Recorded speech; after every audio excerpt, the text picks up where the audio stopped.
بسم اللہ الرحمن الرحیم۔ خالی ہاتھ۔ ایک افریقی شخص ایسے شہر میں پہنچا جہاں تقریباً شہر کی آبادی کا نظام قرض پر چلتا تھا۔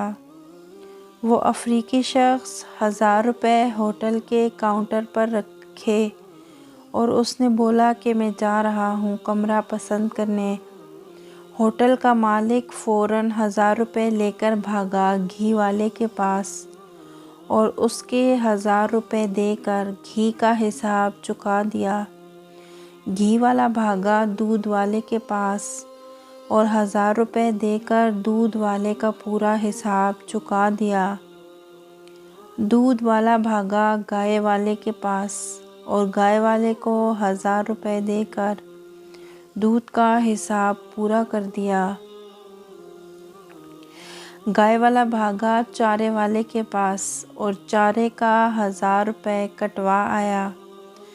چارے والا گیا اسی ہوٹل پر، وہ وہاں ادھار میں کھانا کھاتا تھا۔ اس نے 1000 روپے دے کر کھانے کا حساب چکا دیا۔ وہ افریقی شخص واپس آیا اور یہ کہہ کر اپنے 1000 روپے لے لیے کہ اسے کوئی کمرہ پسند نہیں آیا۔ نہ کسی نے کچھ لیا، نہ کسی نے کچھ دیا، سب کا حساب چکتا گیا۔ بتائیے کہ گڑبڑ کہاں ہے؟ کہیں گڑبڑ نہیں ہے، بلکہ سبھی کی غلط فہمی ہے کہ روپے ہمارے ہیں، جبکہ دنیا صرف اتنی ہی ہماری ہے جو اعمال صالحہ کی شکل میں صندوق میں ڈالی، پہن لیا اور کھا لیا۔ باقی سب کچھ لواحقین کا ہے۔ خالی ہاتھ آئے تھے، خالی ہاتھ ہی جانا ہوگا، مگر اعمال کا صندوق ساتھ ہوگا۔